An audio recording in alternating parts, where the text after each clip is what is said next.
दोस्तों स्वागत है आपका हमारे YouTube channel Target Civil Services में।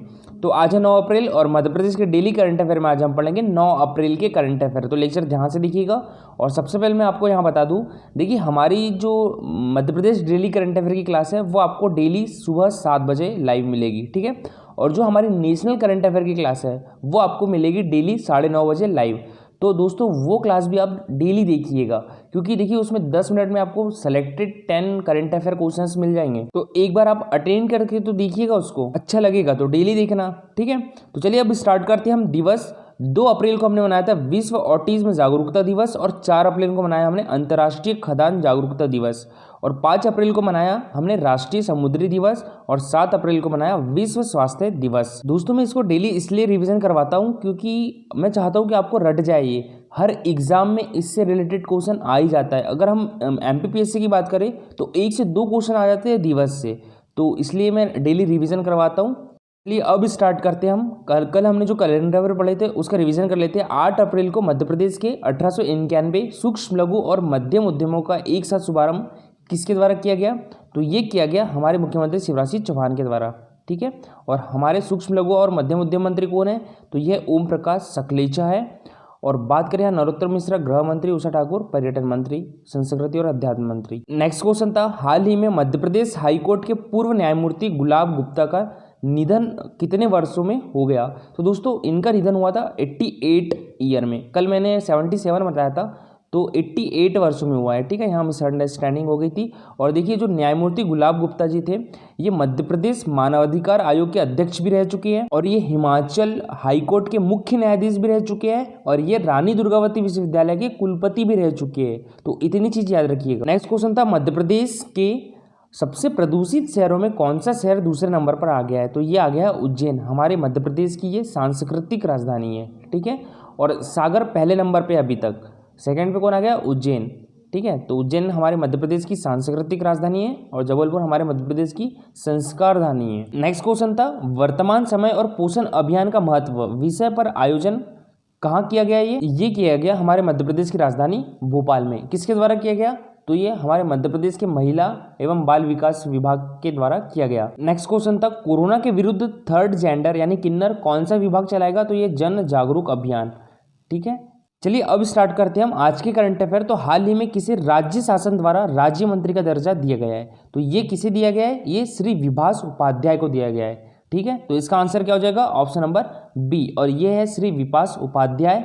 और दोस्तों विपास उपाध्याय जी अभी जो मध्य प्रदेश जन अभियान परिषद है उसके उपाध्यक्ष भी है। नेक्स्ट क्वेश्चन है, मुख्यमंत्री शिवराज सिंह चौहान ने मध्य प्रदेश के पहले आयुर्वेदिक व nutraceutical research and development centre का शुभारंभ कहाँ पर किया? तो ये क्या है? पीतमपुर में। तो इसका आंसर क्या हो जाएगा? Option number A.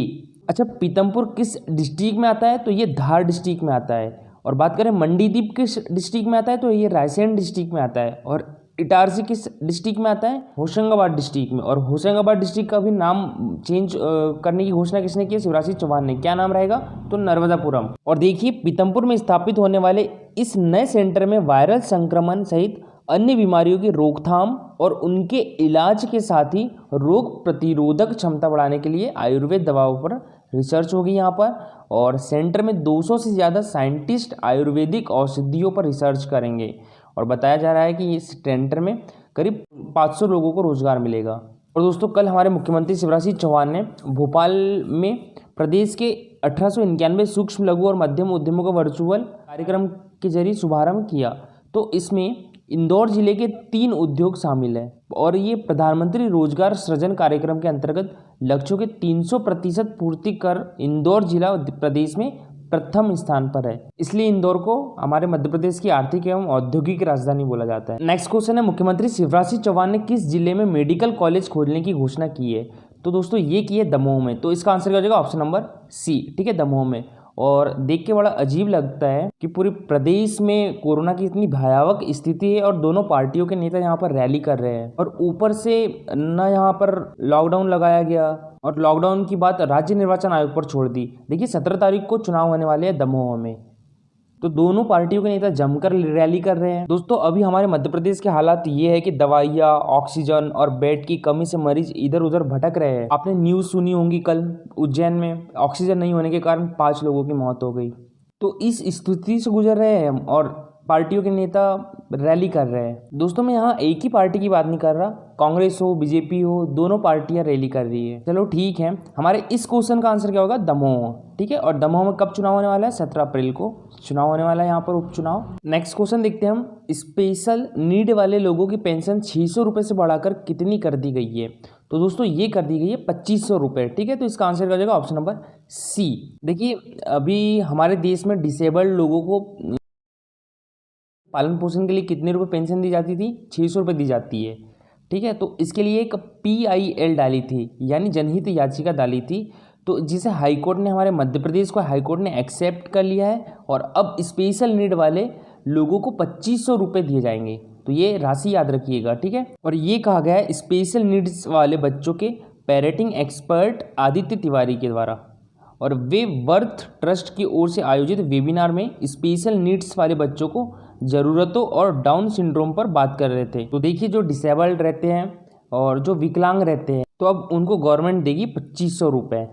तो राशि याद रखिएगा। नेक्स्ट क्वेश्चन है, मध्य प्रदेश के किस आयोग में उपाध्यक्ष का नया पद सृजित किया गया है? तो दोस्तों ये किया गया है मध्य प्रदेश राज्य पिछड़ा वर्ग आयोग। तो इसका आंसर क्या हो जाएगा? Option number D. ठीक है, और देखिए अब जो मध्य प्रदेश राज्य पिछड़ा वर्ग आयोग होगा, इसमें एक महिला की नियुक्ति भी अनिवार्य कर दी गई है। ठीक है, तो सिर्फ इसी के लिए, इसी आयोग के लिए एक महिला की नियुक्ति अनिवार्य की गई है, याद रखिएगा, और बाकी किसी आयोग में ये अनिवार्यता नहीं है, और एक उपाध्यक्ष का भी पद सृजित किया गया है। तो देखिए आयोग में एक महिला सदस्य रखने की अनिवार्यता भी होगी। ठीक है, और देखिए प्रथम आयोग में अवश्य ही श्रीमती मेहरुन्निसा परवेज सदस्य रहती, लेकिन इसके बाद 5 बार आयोग का गठन हुआ, लेकिन किसी में भी महिला को सदस्य के रूप में शामिल नहीं किया गया। और राज्य पिछड़ा वर्ग आयोग के अलावा अन्य आयोगों में उपाध्यक्ष का पद नहीं है। हालांकि महिलाओं को सदस्य के रूप में चुनिंदा आयोग में नियुक्ति मिली है, लेकिन अनिवार्यता शब्द का उपयोग पहली बार राज्य पिछड़ा वर्ग आयोग में हुआ है। और दोस्तों इसके पहले मैंने एक आयोग का वीडियो बनाया है, उसमें मैंने प्रूफ के साथ बताया था कि अभी जितने भी आयोग है ना, जैसे मध्य प्रदेश मानवाधिकार आयोग, मध्य प्रदेश अनुसूचित जनजाति आयोग, मध्य प्रदेश अनुसूचित जाति आयोग, मध्य प्रदेश पिछड़ा वर्ग आयोग, इनमें अभी किसी भी अध्यक्ष और सदस्य की नियुक्ति नहीं हुई है। अगर आप चाहो तो वो लेक्चर देख सकते हो और टेलीग्राम पर उसकी लिंक शेयर कर दूंगा आज। ठीक है, तो देखिए यहाँ पर जो पिछड़ा वर्ग एवं अल्पसंख्यक कल्याण विभाग के सचिव है MK अग्रवाल, उन्होंने क्या कहा है, राज्य पिछड़ा वर्ग आयोग में उपाध्यक्ष पद का गठन केंद्र के कारण हुआ है, वहाँ भी आयोग में उपाध्यक्ष बनाया गया है और आयोग में एक महिला सदस्य को रखना जरूरी होगा। नेक्स्ट क्वेश्चन है हमारा, मध्य प्रदेश के किस जिले को टूरिस्ट सर्किट में लाने के लिए आदिवासी महिलाओं को टूरिस्ट गाइड बनाने की पहल की जा रही है? तो ये श्योपुर डिस्ट्रिक्ट में। तो इसका आंसर क्या हो जाएगा? Option number D. ठीक है, तो दोस्तों आपने अभी तक की देखा होगा कि वन्य जीव पर आधारित जितने भी पर्यटन स्थल है वहाँ पर पुरुष गाइड करते थे, लेकिन आपको महिलाएं दिखेगी और वो भी आदिवासी महिलाएं दिखेगी और बाकायदा इनको प्रशिक्षित किया जाएगा। और इसका स्टार्ट हो रहा है पायलट प्रोग्राम के तहत श्योपुर डिस्ट्रिक्ट से। ठीक है, और आदिवासी वर्ग की महिलाओं को जंगल की सभी प्रकार की जानकारी रहती है, जिसमें जंगली रास्तों में लेकर पेड़ पौधे और उनके औषधीय गुण भी वे जानती है। वे आदिवासी परंपरागत कला में माहिर होती है और उनकी इसी कला को निखारने के साथ ही उनकी आय में वृद्धि के लिए यह पहल की जा रही है। पायलट प्रोजेक्ट आजीविका मिशन के तहत शुरू किया जा रहा है ये, और दोस्तों ये मध्य प्रदेश पर्यटन बोर्ड के सहयोग से किया जा रहा है और स्टार्टिंग में 15 सहारिया आदिवासी महिलाओं को 3 दिन का प्रशिक्षण दिया गया है। और इसकी शुरुआत कहाँ से हुई? तो देखिए हमारे मध्य प्रदेश में 3 बार राष्ट्रपति शासन लग चुका है। पहली बार तो 1977 में लगा था, दूसरी बार 1980 में लगा था और तीसरी बार 1992 में लगा था। तो ये याद रखिएगा। और देखिए आपके लिए आज का क्वेश्चन है, 18 मार्च से 29 मार्च तक दिल्ली में आयोजित ISSF वर्ल्ड कप प्रतियोगिता में मध्य प्रदेश शूटिंग एकेडमी के खिलाड़ियों ने कितने पदक जीते हैं? ये आपका क्वेश्चन है। देखिए थोड़ा बड़ा क्वेश्चन है लेकिन मोस्ट इंपॉर्टेंट क्वेश्चन है। ठीक है, तो आपको याद रहना चाहिए कितने पदक जीते। इसका आंसर आप कमेंट बॉक्स में लिखिए और पूरी डिटेल में लिखिए। और देखिए इस पर मैंने पूरी डिटेल में लेक्चर भी बनाया है, और ये जो लेक्चर है ना, मध्य प्रदेश शूटिंग एकेडमी के जितने खिलाड़ी हैं उन्हीं पर बनाया मैंने वो लेक्चर, और बहुत कम लोगों ने देखा है इसको। तो एक बार देख लीजिए और उसके बाद आंसर कीजिए तो ज़्यादा बेटर रहेगा। ठीक है, और दोस्तों ये हमारा टेलीग्राम चैनल और ये हमारा इंस्टाग्राम चैनल, इस पर होता है डेली 20 क्वेश्चन का क्विज। और देखिए अगर आपको प्रॉपर नोटिफिकेशन भी चाहिए हमारी वीडियो की तो टेलीग्राम चैनल पर आपको मिल जाएगी। तो दोस्तों अगर लेक्चर अच्छा लगा हो तो लाइक और शेयर जरूर करिएगा। Thank you for watching this video.